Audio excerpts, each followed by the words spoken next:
On s'est tous déjà posé la question, non? Comment est-ce que le sandwich qu'on a mangé à midi se transforme en énergie pour réfléchir, pour bouger, pour soulever des poids?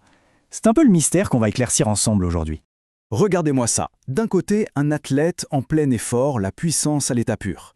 Et de l'autre, une baudroie des abysses qui crée sa propre lumière dans le noir complet des profondeurs. A priori, absolument rien à voir, deux mondes totalement différents. Et pourtant, la réponse est la même. C'est un processus biochimique, un mécanisme ancien et incroyablement efficace qui est le moteur de quasiment toute la vie complexe sur Terre, y compris la nôtre, bien sûr. Pour comprendre comment ça marche, il faut d'abord qu'on parle de la monnaie d'échange. Oui, parce que dans nos cellules, tout se paie, et il y a une monnaie universelle pour toutes les dépenses énergétiques.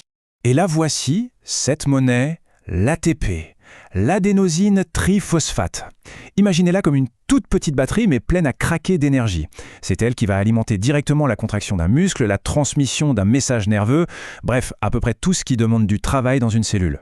Alors comment on la charge cette batterie? Ce schéma est génial pour ça. D'un côté, on a le catabolisme, c'est quand on décompose la nourriture. Ça libère de l'énergie. Cette énergie, elle sert à charger des transporteurs, nos fameux ATP. Et ensuite, l'anabolisme, c'est l'inverse. On utilise l'énergie de ces transporteurs pour construire ce dont la cellule a besoin. C'est un cycle permanent de charge et de décharge. Et voilà ce cycle en action. Quand la cellule a besoin de jus, l'ATP se casse en ADP et paf, ça libère une dose d'énergie. L'ADP, c'est la batterie vide. Il n'attend plus qu'une chose, être rechargé grâce à l'énergie de la nourriture pour redevenir de l'ATP. Et ce petit tour de manège, il se produit des milliards de fois par seconde dans notre corps, c'est juste vertigineux. Très bien, on a notre monnaie, mais où est-ce qu'on la fabrique? Où se passe l'essentiel de cette recharge? Eh bien, bienvenue dans ce qu'on appelle, à très juste titre, la centrale électrique de la cellule. Voici la mitochondrie. Et attention, ce n'est pas juste une poche. C'est une structure hyper organisée. Retenez juste 3 zones clés. La membrane externe, assez simple. La membrane interne, qui est toute repliée sur elle-même. Vous allez voir, c'est très important. Et à l'intérieur, la matrice, une sorte de soupe pleine d'enzymes. Chaque zone a un rôle bien précis. Et là, une petite anecdote assez folle. L'histoire de cette centrale électrique est dingue. Les scientifiques pensent qu'à l'origine, les mitochondries étaient des bactéries autonomes. Une grosse cellule en a avalé une, et au lieu de la digérer, elles ont commencé à bosser ensemble. La bactérie est devenue la centrale électrique de la cellule. C'est pour ça d'ailleurs que les mitochondries ont leur propre ADN, un vestige de leur vie passée. Ok, récapitulons. On a la monnaie, l'ATP, et on a l'usine, la mitochondrie.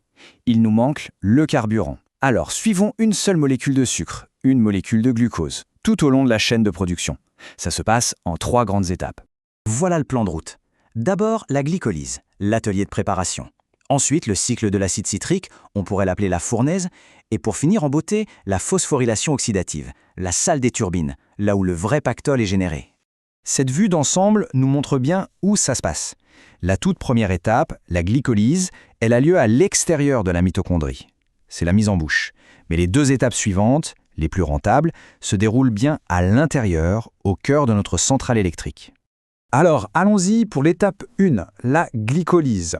C'est assez simple en fait. On prend une molécule de glucose, qui a 6 carbones, et on la coupe en 2. On obtient 2 molécules plus petites, du pyruvate. Ce processus, il ne demande pas d'oxygène et il nous rapporte un tout petit bénéfice. 2 molécules d'ATP. C'est un début, mais ce n'est pas encore la fortune. Maintenant, le pyruvate entre dans la matrice de la mitochondrie. C'est l'étape 2, le fameux cycle de l'acide citrique. Ici, on va démanteler complètement ce qui reste du sucre. On libère du dioxyde de carbone au passage. Mais le plus important, c'est que l'énergie libérée va servir à charger plein de camions transporteurs d'énergie, une molécule qui s'appelle le NADH. Et voilà, tous nos camions citernes de NADH sont pleins à ras-bord. Il est temps pour eux de se diriger vers la salle des turbines. C'est la dernière étape, et c'est là que 90% de l'énergie va être produite. C'est le bouquet final. Nos camions NADH arrivent au niveau de la membrane interne, celle qui est toute plissée. Ils y déchargent leur cargaison, des électrons pleins d'énergie. Ces électrons vont sauter de protéine en protéine, un peu comme un relais. Et à chaque saut, leur énergie est utilisée pour pomper des protons d'un côté à l'autre de la membrane. On crée une énorme concentration de protons d'un côté. C'est comme de l'eau qui s'accumule derrière un barrage. Et la nature, elle déteste les déséquilibres comme ça. Tous ces protons, ils n'ont qu'une envie, revenir de l'autre côté. Le seul passage possible, c'est à travers une protéine absolument incroyable, l'ATP synthase. Alors ils s'y engouffrent, et en passant, ils la font tourner sur elle-même, exactement comme l'eau fait tourner la roue d'un moulin. Et là, c'est le moment de génie. Cette rotation, c'est un vrai travail mécanique. L'ATP synthase utilise cette force pour prendre un ADP, notre batterie vide, et un phosphate, et les forcer à s'assembler. Et hop, ça crée une molécule d'ATP. Cette petite turbine moléculaire tourne à une vitesse folle, et elle crache de l'ATP à la chaîne.